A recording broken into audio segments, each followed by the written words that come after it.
Sandy Munro says that the Tesla Cybertruck is the best vehicle for outdoorsmen, especially hunters. And why is our show today. This is Greg for Teslafaninsight. Thanks once again for joining us. If this is your first time, welcome. If you're a repeat visitor, welcome back. Also wanted to note that we want to thank our Patreon subscribers as well as our subscribers because obviously you guys really make a difference and it's greatly appreciated. I wanted to note we have different tiers of Patreon that engender more shows on more topics on a weekly basis. I encourage you, if you do sign up on Patreon, to do the at least the $20 level, because that gives you a couple extra shows each week, and I think you'll find the benefit of that to be pretty strong. So I wanted to do a show today on the Cybertruck. I have a knack for not getting our framing right here, and I think we'll figure it out here. Thank you for your indulgence.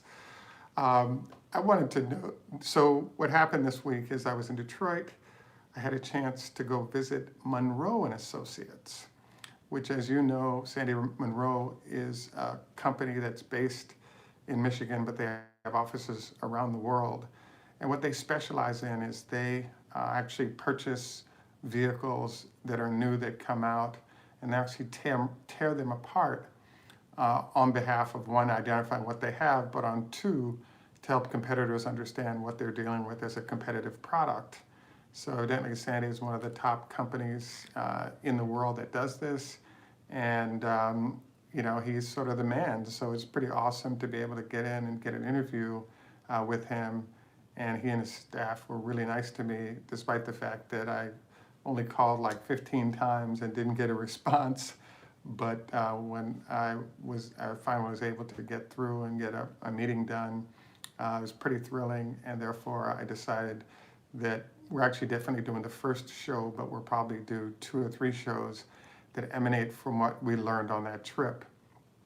So today's show in particular is focused on the fact that as I was finishing up my interview, primary interview, and leaving, we started talking about the Cybertruck, and the first thing that popped up for me was that something very strange happened, which is Sandy said in a previous interview that he was actually busy when the Cybertruck came out, and so he wasn't there to sort of put the order in for it.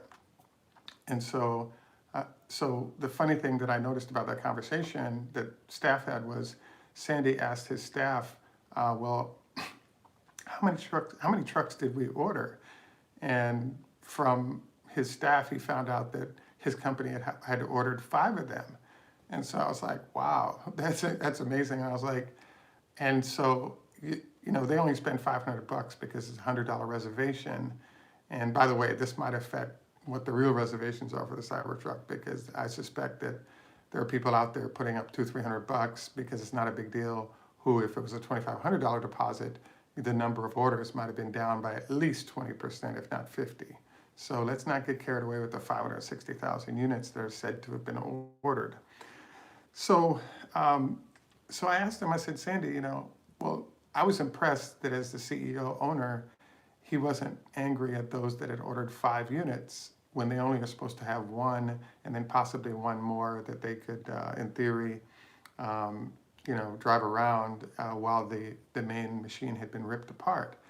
And so he was like, oh, 1, it was no big deal, but 2, different people had ordered it. They knew we needed to get it anyway, but they hadn't talked. But it was really no big deal. So I thought it was kind of cool to see him, you know, be fairly calm about it and not get mad, especially with $400 at stake. You know, with a really good staff, it's kind of no big deal in that regard. I then was asking him about the difference between Rivian and Tesla's solution in that space.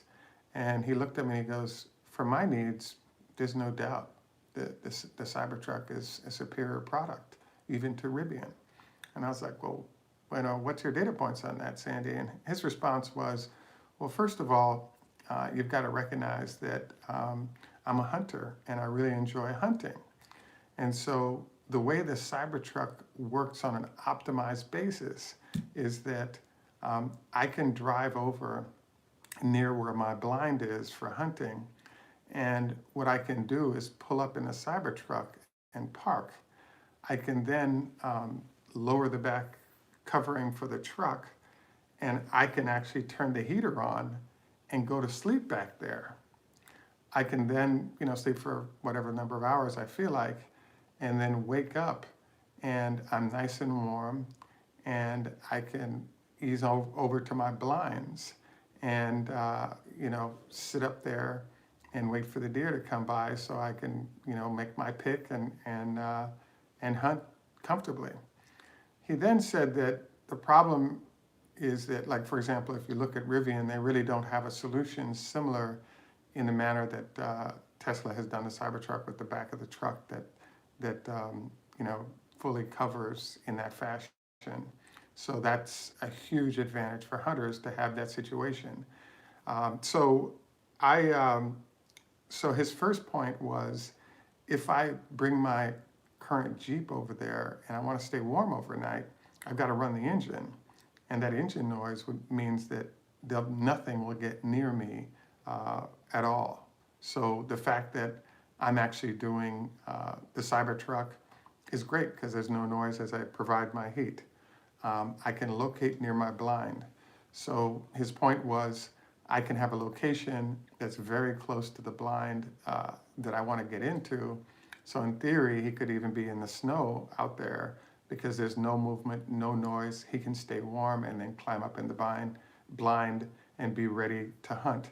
So what I mean by a blind is that they actually have sort of hidden in trees usually an elevated sort of area that they can see deer coming in and be able to shoot at them, be it bow and arrows or whatever they're using.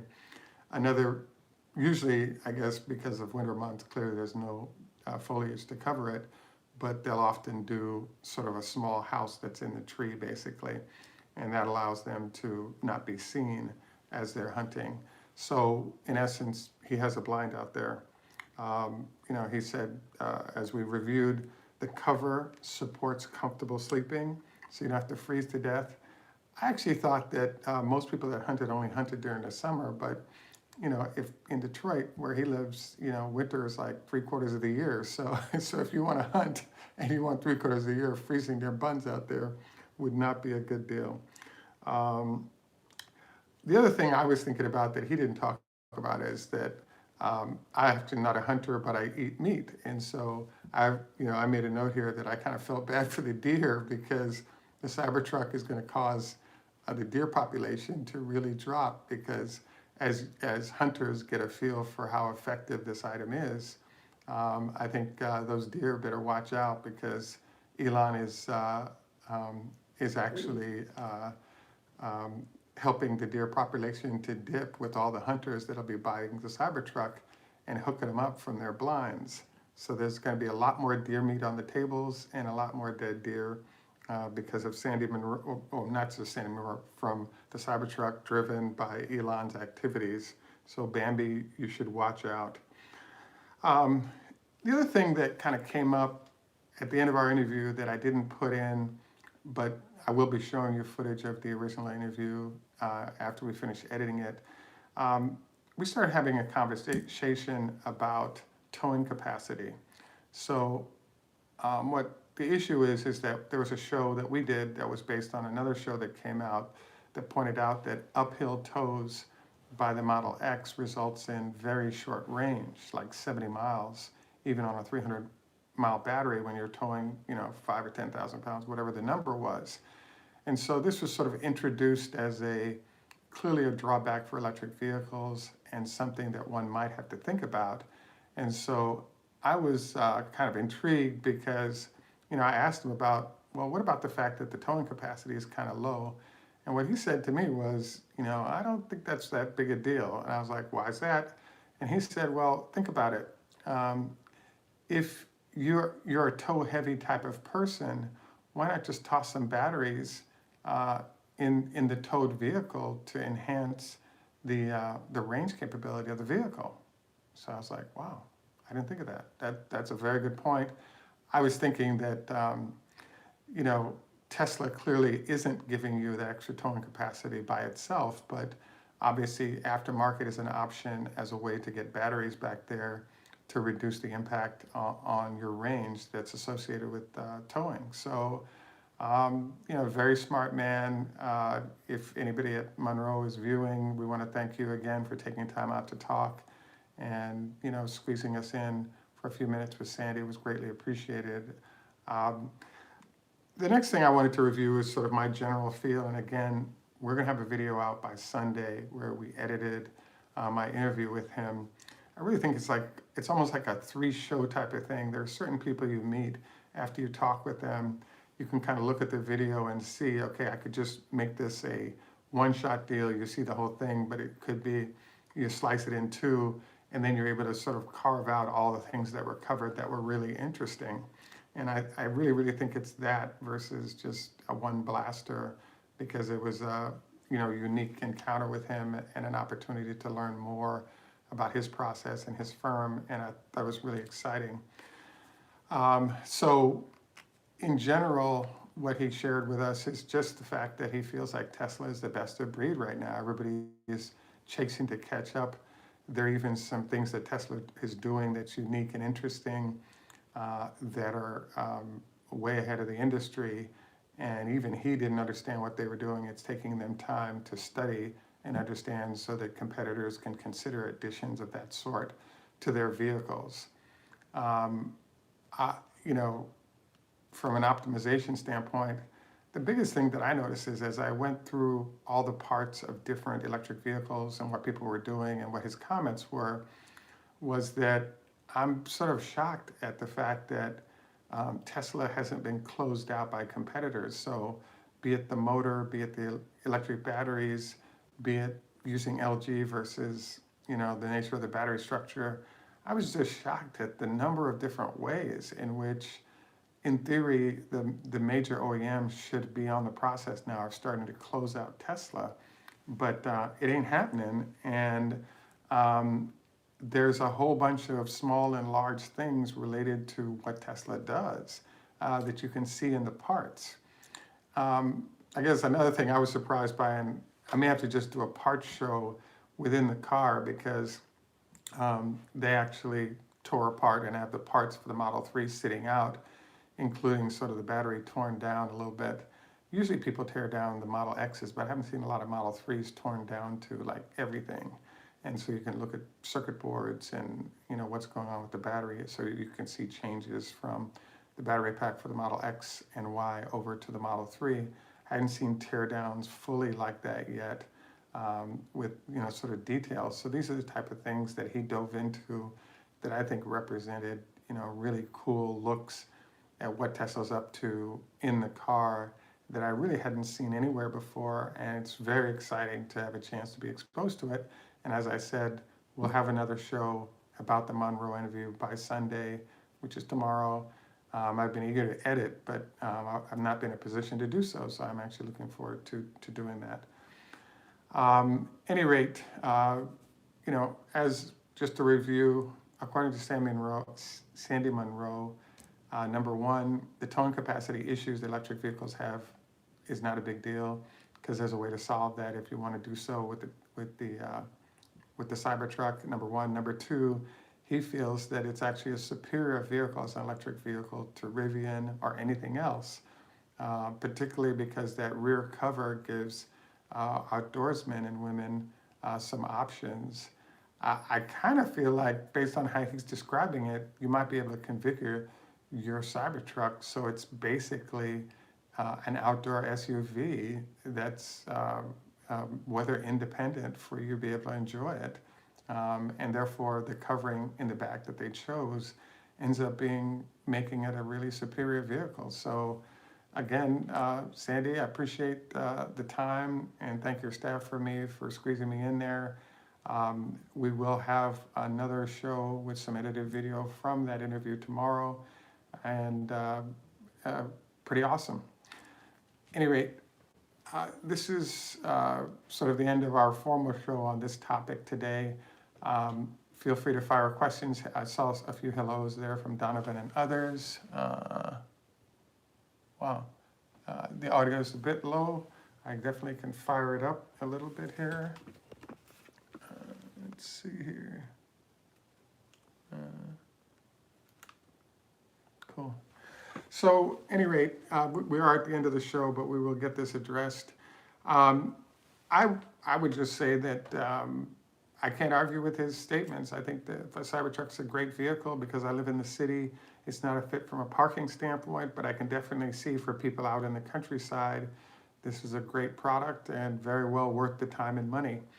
Wanted to remind you about our usual health tips. Don't go to bed within 2 hours of eating. Try to get on a 2-week sleep and wake at the same time all the time to maintain your health routine. Also wanted to encourage you to consider the 5-2 diet or some other. A 30 SPF or better when there's sun out is probably a good move cancer-wise. I also wanted to recommend, I'm actually going to the gym right now after breakfast, so I kind of want to recommend, a couple of times of lifting a week to maintain bone density as part of sort of a healthy package. Any rate, I think that's about it for now, unless you guys have a question as I'm closing out. This is Greg for Teslafaninsight. Do widzenia. Do svidania. Zdravstvuyte, Russian. Ni hao ma, Chinese. Zdravstvuyte. We did the Russian already, so Tschüss macht's gut, German. Au revoir, French. Lehit rot, Hebrew. There's a good question there. What tires does it take? I've been wondering that since the day it came out, and I have yet to go to the Goodyear guys who made that tire to figure out what it is. Yep, trip went really well. Thank you, especially because I got a chance to interview Sandy as part of the deal. It was awesome. So again, wanted to thank you for joining us. Don't forget to like and subscribe. We're on Patreon as well, which gives you extra shows and more information that you do not get on the regular channel. I want to thank you for joining us today. Sorry about the heavy duty finance, but it's been a crazy few days on Tesla. And we have some really nice shows on other topics to cover and not just the finance side of Tesla's issues. At any rate, I hope you have a wonderful day and thanks for joining us. And we look forward to our Sunday shows.